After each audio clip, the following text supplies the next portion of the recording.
And a good Wednesday afternoon, 2:06 the time. Great to have you with us here on this Wednesday edition of Jazz New England. We're going to be live in the WICN Performance Studio. In fact, on this edition, WICN going to a music school. Representatives from the Pakachoag Music School are joining us today. We're going to be enjoying pianist Curtis Smith of the clarinet of Nicky Beaudry. We've got some administrators from the school as well. So sit back and enjoy some great performances here on Jazz New England as we welcome into the studio Curtis Smith and Nicky Beaudry.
And welcome to this Wednesday edition of Jazz New England, coming to you at 90.5 WICN. We are Jazz Plus for New England, enjoying a little class here on this Wednesday edition of the program. Classical music, courtesy of George Gershwin. I want to welcome pianist Curtis Smith on the clarinet, Nicky Beaudry from the Pakachoag School of Music. We also have administrators here, Executive Director Sarah Smongeski, there we go, and also the Manager of Development, Carrie Stearns. You guys and everybody, thanks so much for coming in and joining us on this Wednesday edition of Jazz New England. Great to have you along. Thank you for having us. Thanks. We just heard Gershwin. We play Gershwin all the time, but we don't play a lot of the classical Gershwin. So one of you musicians, tell us about this classical side of Gershwin. How do you think that differs from what he did in the world of Broadway and pop tunes that kind of became jazz standards? Tough question, huh? Yeah. Well, Gershwin wanted to study with the classical musicians and like Ravel, and Ravel refused to teach him because Gershwin was so good at what he did. Interesting.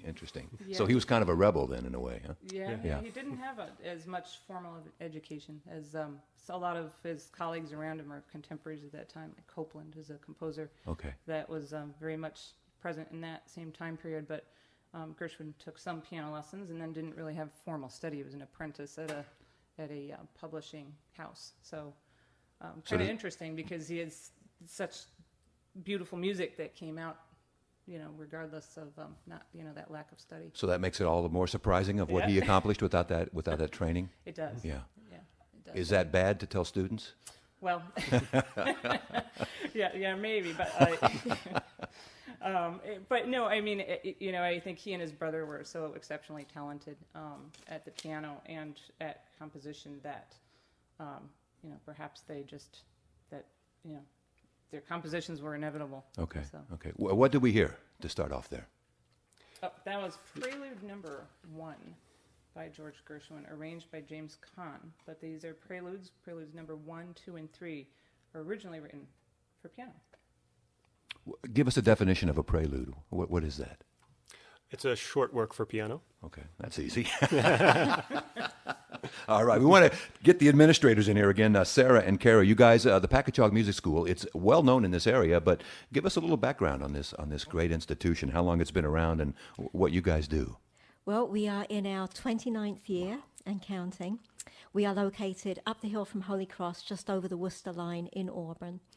We provide music instruction and enrichment opportunities to persons of all ages, so we really serve the gamut from birth into retirement. Wow. You know, when I moved here, I was impressed with every city has a music scene, but Worcester seemed to have so much music, so many jazz players, so many classical players, so many universities, so many musical schools. So this is I think, a very musical area. Is that fair to say? Definitely. Yeah. I also lived around Boston for a long time, and when we moved out here, the more I realized what was going on, it was a pleasant surprise. Yeah. There's a real, I would say, commitment within this community for quality arts opportunities, between having a world-class concert hall, mechanics hall, to the art museum. Carrie, this area must be easy to sell the school to the public. I mean, people are buying into it, to your mission and what the good things you guys do there. Yes, we're fortunate that we have a lot of community and business support. For our 24th annual spring event that's coming up this March 24th, featuring Curtis and Nikki, we have the support of Bay State Savings Bank, the Motivac Group, Worcester Telegram and Gazette, and WICN. Right. So we are very fortunate to have community and business partners supporting us. The biggest challenge in keeping a music school going, what would you say, is that? Well, I think it's the juggling act that you always tend to be as a nonprofit. You never feel like you have all of the staffing that you need to manage everything exactly the way you'd like to. So it's sort of everybody. It's interesting because everybody's so committed to the mission of the school. We're mission driven as a not-for-profit. So it's wonderful that there is this energy. It's sort of this dedication and passion to what we're doing. The downside is that you're always really struggling to have all the resources that you really like to have. As a nonprofit, sure. Right. Boy. Faculty-wise, how big is the faculty? We have 24 teachers. Everyone's part-time, which is pretty typical for community schools of the arts. So we have teachers who teach in our early childhood program, which is birth through age 5. And those teachers have very specialized training in the Music Together program. It's a nationally licensed early childhood music program. So those teachers come into the program with naturally good singing voices and some background in working with young children. And then we have a small musical theatre program. The gentleman that runs that, Mark LeBlanc-Peterson, has himself a background on stage as a professional theatre person.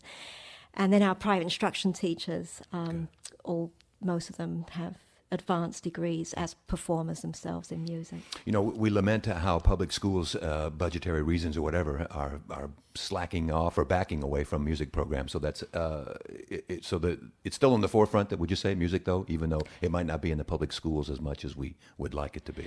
I think that there are more and more people realizing the value of the arts in education, even though schools are burdened with cutbacks, and there's, again, those financial issues. We're a member of the National Guild for Community Schools of the Arts. And so as part of that organization, there's about 400 schools all around the country that do what we do. And I think there's growing recognition at the national level of the value of our work. And there are many people where the research is demonstrating that a lot of people feel like community schools of the arts are a very important part of the future. Sure. So a student comes in, do they focus on classical, jazz, both? Do you give them whatever they want, or you? It's we are primarily classically oriented. Okay. We have some jazz instruction available, but classical is really a great place to lay that foundation.